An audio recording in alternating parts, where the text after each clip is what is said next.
코스닥 시장의 투매에서 확인되듯이 시장은 공포 심리가 지배를 하고 있습니다. 이런 상황에서 어떻게 대처해야 될지 3인의 전략에서 알아보도록 하겠습니다. 오늘 이 시간에는 머니투데이 방송의 이학용 전문위원과 하나대투증권 멘토스의 김연봉 연구원 두 분 함께 하셨습니다. 안녕하십니까? 네, 안녕하십니까? 네, 안녕하세요. 시장 중심이 되는 키워드를 하나씩 확인해 보도록 하겠습니다. 먼저 5위부터 3위까지 키워드를 화면을 통해서 확인해 보도록 하겠습니다. 오늘의 5위 키워드는 한국 부도 위험 프랑스 추월입니다. 한국의 CDS 프리미엄이 프랑스를 추월했습니다. 그 원인과 전망에 대해서 알아보도록 하겠습니다. 4위 키워드는 통신주 선방 지속입니다. 장이 출근거리는 와중에도 통신주 선방이 이어지고 있습니다. 통신주가 조정장의 대안이 될지 주가 전망에 대해서 알아보도록 하겠습니다. 3위 키워드는 외환 보유액 3천억 달러 하회설입니다. 당국이 외환시장에 적극 개입하면서 외환 보유고가 3천억 달러를 밑돌았다는 얘기마저 나오고 있습니다. 외환시장에 대해서 알아보도록 하겠습니다. 통신주 얘기를 다시 좀 해봐야 될 것 같습니다. 금요일 날에도 사실 통신주는 그 폭락 와중에도 좀 꿋꿋했고요. 이 조정장의 대안이 될지 김연봉 연구원께서는 통신주 자체적으로 좀 어떻게 보시고 또 통신주는 사실 종목은 많지는 않은데요. 전반적인 종목도 좀 훑어주십시오. 네, 두 가지 이유가 있을 것 같습니다. 첫 번째는 좀 저PBR, 최근에 PBR이 1 미만이고요. 두 번째로는 고배당인데, 일단 단기 모멘텀이 될 수 있는 부분은 올해 3분기 통신업종 3사죠. 영업이익이 전년 동기 대비 한 12% 정도 증가될 전망이고요.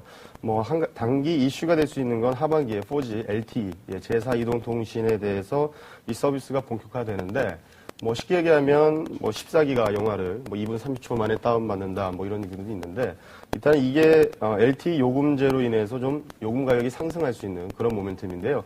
일단 좀 밸류에이션을 좀 보겠습니다. SK텔레콤과 KT 그다음에 LG U+인데 쉽게 얘기하면 PBR은 지금 1배 미만입니다. 그리고 단기적으로 LG U+가 지금 LG전자와 함께 10월 초에 옵티머스가 출시가 되는데 단기 모멘텀인 것 같아요. 그래서 기간 매수가 좀 들어왔고요. 그다음에 배당 수익률 부분에서는 5% 이상이기 때문에 이러한 밸류에이션으로 좀 접근하지 않는가. 그래서 좀 결론적으로는 아까 말씀드렸던 고배당 매력이라든지 저PBR, 그다음에 단기적으로는 이 제4 이동통신에 대해서 요금제 인상 그런 기대감으로 좀 압축을 할 수가 있을 것 같습니다. 좀 전에 이제 LTE 말씀을 하셨는데 네네. 그 부분이 실제로 이제 수익성 개선으로 이어진다 그러면 상당한 메리트가 될 것 같고요. 그렇다면 지금 통신주 사실은 최근에 좀 많이 올랐지 않습니까? 네네. 현 시점에서는 좀 어떻게 여기서 좀 편입을 해도 좀 무리가 없을까요?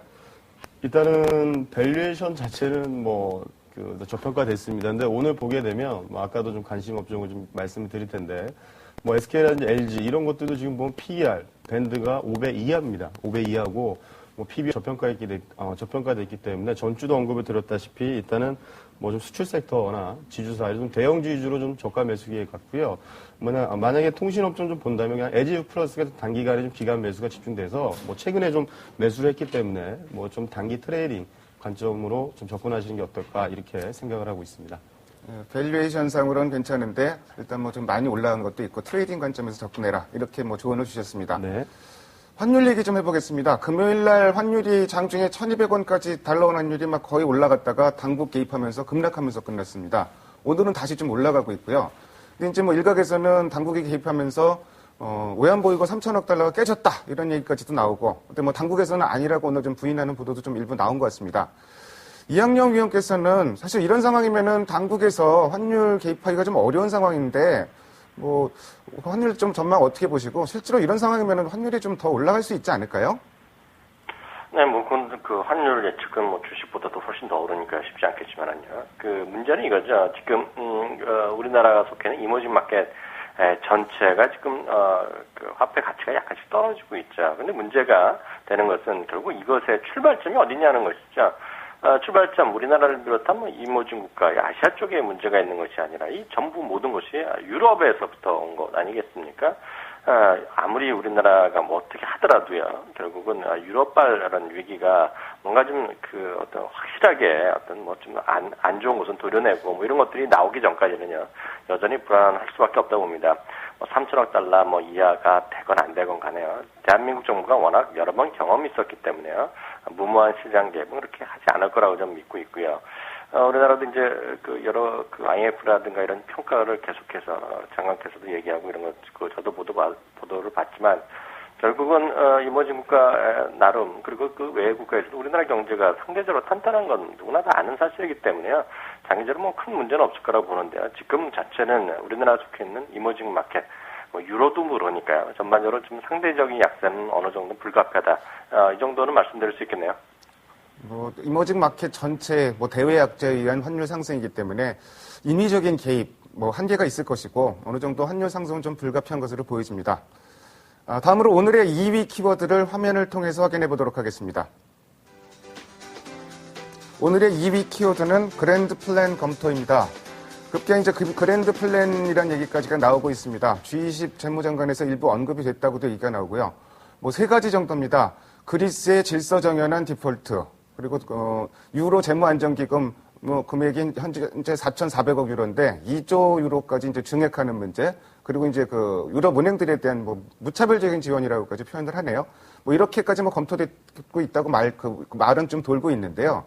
이학년 전문위원께서는 사실 이 부분을 예측하기는 어려우시겠지만 이 부분에 대해서 좀 실현 가능성이 좀 있다고 보시는지, 그리고 만약에 이게 이 안만 놓고 보면은 어느 정도 유로존 문제를 해결할 수 있는 좀 가닥이 될 수 있을지 그 부분도 좀 같이 말씀해 주십시오. 또는 2조 유로라니까요. 엄청난 돈이 들어간다는 것이죠. 근데 문제는 이거 아니겠습니까? 지난 주말에 IMF 연차총이 열렸죠. G20 회담이 열렸죠. 그리고 또 그 밖에 여러 경로를 통해서 ECB 같은 경우에서 회한 거로 알려지고 있는데요. 결론은 이거죠. 이런 모든 것들이 나왔음에도 불구하고요. 미국 언론, 서방 언론의 반응은 한마디로 냉정하고요. 싸늘하죠. 결국 우리나라 말 그대로 번역하면 말은 있는데 액션이 없다는 것이죠. 구체적으로 나온 것이 없다는 겁니다.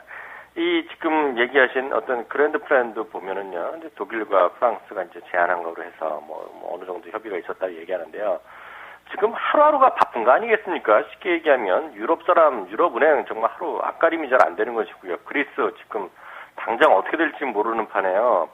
G20 정상회담이 11월 4일 날 열린다는 거 아니겠습니까? 그래서 그날까지 해서 완전히 하겠다는 것인데요. 앞으로도 한 달 반이 남았는데요. 좀 걱정이네요. 그랜드 플랜 어찌 보면은 최악의 상황을 염두에 둔 특단의 대책이라고 할 수 있는데 너무 먼 얘기고 당장의 상황에 어떤 도움이 되는 것은 아니다. 그리고 실현 가능성도 사실은 그렇게 확신하기는 좀 어려운 상황이고 그런 쪽으로 좀 말씀을 정리를 해주셨고요.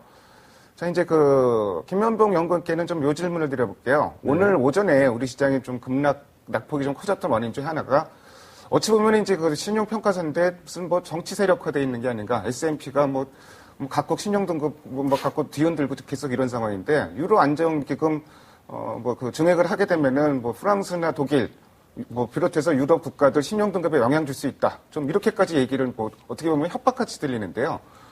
글쎄 이런 부분이 좀 공조의 악화로 좀 이어질 소지는 없는지 그 부분도 좀 짚어주십시오.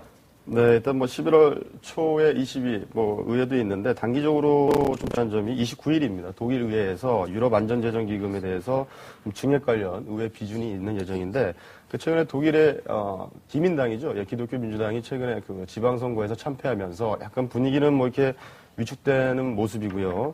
그래서 지금 아까 얘기하셨다시피 지금 4,400원 유로 정도가 지금 이제 쓸 수 있는 재원인데 이걸 1조, 2조 유로 지금 매스컴마다 틀린데 지금 그리스와 아일랜드, 포르투갈 국채를 커버할 수 있는 금액이랍니다. 그러니까 한계가 있기 때문에 증액을 하는 부분인데 디폴트가 발생한다면 또 유로 자국의 은행, 또 미스포저에 대해서 좀 커버를 하는 부분인데 아까도 좀 잘 얘기해 주셨는데 이 프랑스가 부채 대비 GDP 대비해서요 70.9%입니다. 그러니까 트리플 A 국가.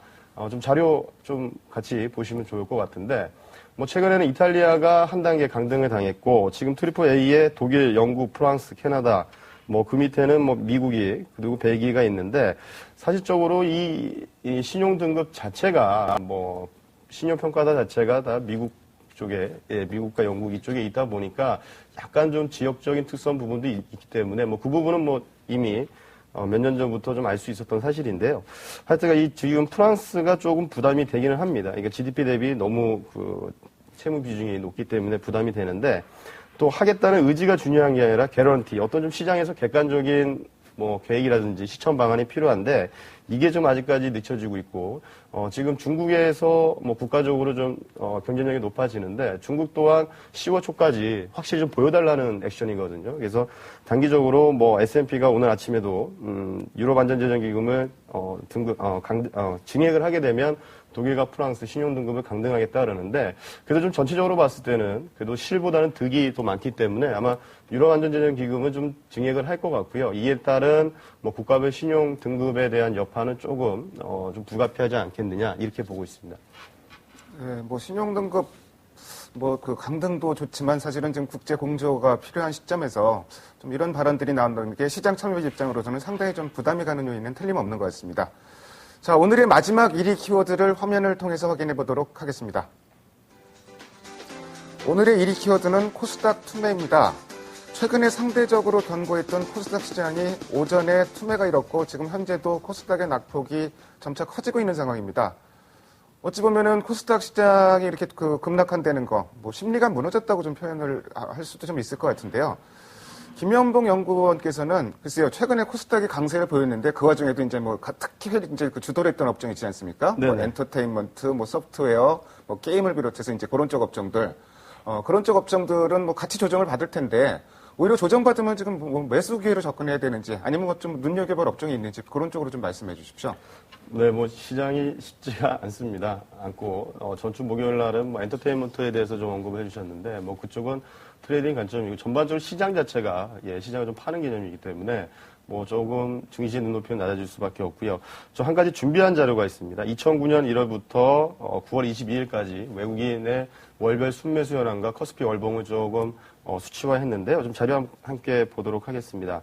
뭐 2009년 3월 달에는 뭐 다들 아시다시피 국내은행 부도서까지 돌았었는데 그때부터 본격적으로 외국인 매수가 시작이 되었죠. 그래서 지금 그리고 작년에 FTSE 영국 지수 편입이 되면서 유력해 자금이 상당히 많이 들어온 경우가 알 수가 있는데 두 번째 시지를 잠깐 보시면 그러니까 올해 전체적으로 외국인이 산 금액은 36조 한 5,500억 정도 됩니다. 근데 작년 거의 4월까지가 누적 순매수가 한 40조 원이거든요. 그리고 작년 5월에 그리스 사태가 터졌는데 그때 당시 5월 달에 외국인이 월별로 보게 되면 6조 원을 매도를 했거든요. 그래서 약간의 좀 외국인 시각에서 변곡점이 됐던 그 구간대는 4월 달에 커스피 월봉 종가인 1741포인트가 5월 달에 1641, 뭐 단순 평균하면 1600 한 90포인트 정도가 변곡점입니다. 그래서 현 구간대에서 뭐 약간 좀 빠져 있는데, 그래서 제가 봤을 때는 이 구간에서는, 전주에도 말씀드렸다시피 자동차나 IT, 그 다음에 지주사, 대형주 쪽으로 좀 저가 매수하는 게 어떨까, 이렇게 말씀을 드리겠습니다. 그럼 좀 전에 이제 뭐 도표를 보고 말씀하셨는데, 1690포인트 정도를 말씀하셨는데요.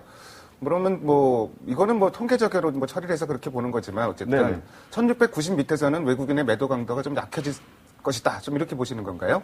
네, 그러니까 조금 작년 4월까지 누적 순매수가 40조 원인데 뭐 FTS 편입 그 때문에 그렇죠. 해외에서도 좀 많이 들어온 게 있는데 이 밑에 부분에서 일단 원달러 환율을 배제를 했고요. 선물 합종 보유저도 뭐 배제를 했는데 일단 그 하단부에서는 조금 좀 매수가 좀 들어오지 않을까 생각이 들고요. 오늘 뭐 연기금이라든지 국가단체 어차피 뭐 들어오긴 들어오는데 좀 지수의 하방 견지성을 좀 유도하지 않겠느냐 이렇게 보고 있습니다.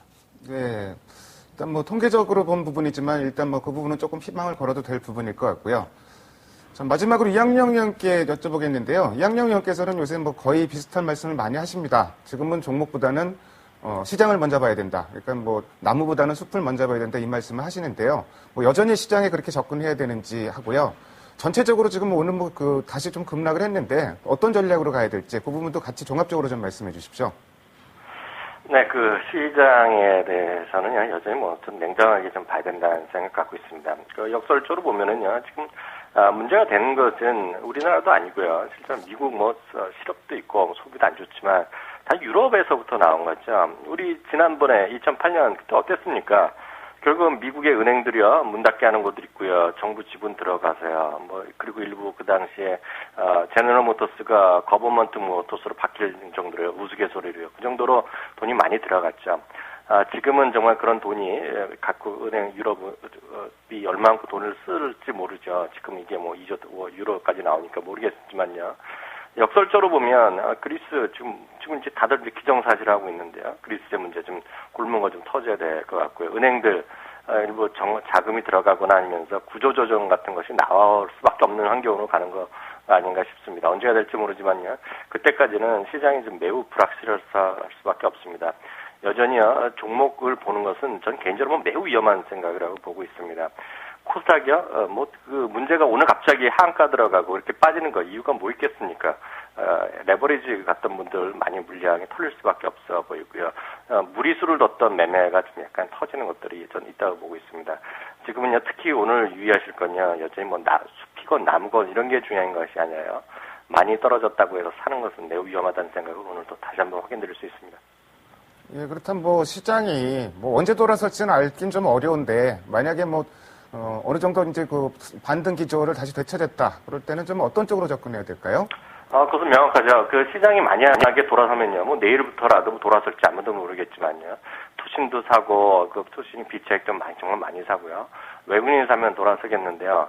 많이 돌았으면 너무나 명확하죠. 시가총 1, 2, 3, 4, 5위에서부터 10위까지 골고루 사시면 될 것 같습니다. 예를 들어서 삼성전자 오늘 3% 올라가고요. 현대차가 강보합 보이고, 이런 것들 무슨 이유가 있겠습니까? 연기금이나 지방자치단체 누구건 지금 사니까 살 때 집중적으로 그런 걸 사는 거죠.